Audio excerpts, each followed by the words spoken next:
Hey friends, Pastor Matt here. I am in the old chapel that sits off to the side of the sanctuary. I've got Philip Andrews with me, the chair of trustees.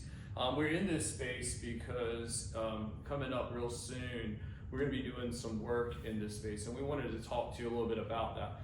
The chapel here at First Methodist was part of the original sanctuary, well, part of the sanctuary at one point in time. When the sanctuary faced a different direction than what it does now. They put a wall up and it became, I guess at that point in time, it became a Sunday school class, which much of our seasoned adults, as I like to say, had Sunday school in here every week. And I've heard so many stories of just the teachers that have come through that class, the folks that have come through that class. Back a couple of years ago, that class merged in with what is now known as the Ben Warwick class that meets in the fellowship hall. From that point on, the space became empty, and so we did a survey, and I have the results still from that survey about what do we do with this space? How do we make fruitful use of our spaces? And the trustees have actually taken that question and have done that for all of our property. One of the things that the trustees is responsible for is the care and maintenance of our properties and ensuring that we are making use as the best we can of all of our space for fruitful ministry.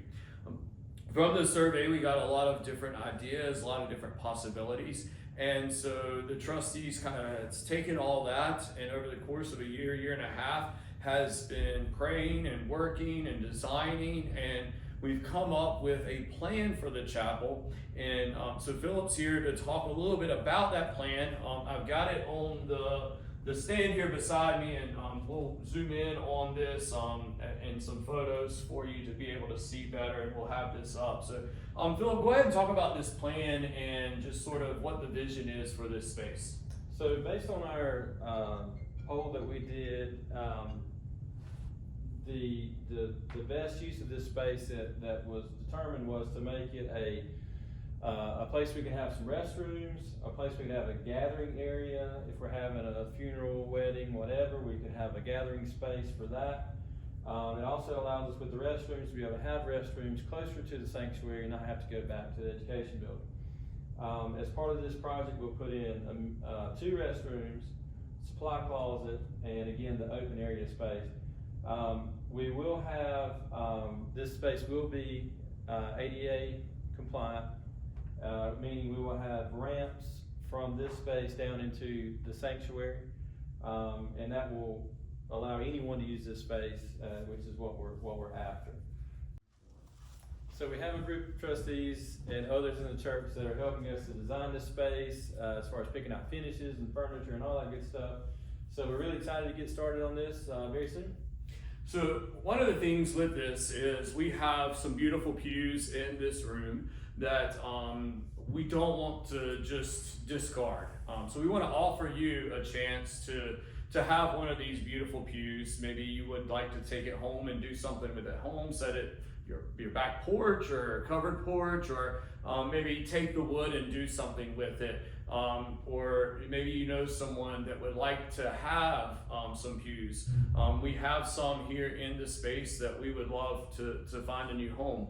The other furniture, the furniture that is behind us here, Miss Kay and I had a conversation the other day about this furniture. And one of the things that we really need to do, this is the furniture that is from the church that used to be facing that way and has been with us for some time. So we're going to find new homes for that here within the church so that we can continue to have that piece of history with us. The project is funded through your gifts, through your generosity to the budget.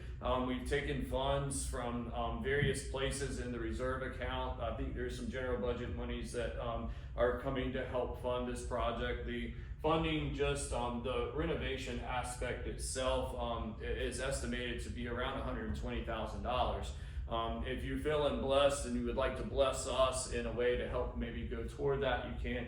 We have also received funding to help with the furnishings for this space. One of the things too that will come with that is there'll be a TV in here as well. So if a mom needs to go out or dad needs to go out and worship with a child for a moment, they can still be able to be part of the worship service. We're excited about this new use of this space while maintaining the history of the space, while maintaining the windows. No windows will be covered up in this process. We've been careful to make sure that we don't take away from what this space has been, but that we create a space that can be used for fruitful ministry for generations to come, just like it has been for generations past. So thank you for your support. Thanks for tuning in. If you would like a pew or several pews, contact the church office, contact me, contact Philip. We would love to help you get a pew. And one last thing, Phil, when we do start this, what is kind of the disruption that we might have as far as entrance into the sanctuary on this side? So the goal is to not disrupt the church any more than we have to. So we will, at the beginning portion of the project, we will just more than likely block off this entrance, which is on the chapel side of the church, and the sanctuary will not be disturbed until later in the project. So we'll try to keep that at minimum. All right, so when we get started initially, we'll have to just, if you park on the grass side of the church, just know that the sanctuary door on this side of the church will probably be not accessible for a week or two, but we will try to keep everybody updated on that. Thank you, Philip, for your time. And again, if you would like to see this, we'll have it in the office. We'll put it up for you to see. And we're excited about this change and what it will offer us on this end of our facility. If you have any questions, let us know. God bless.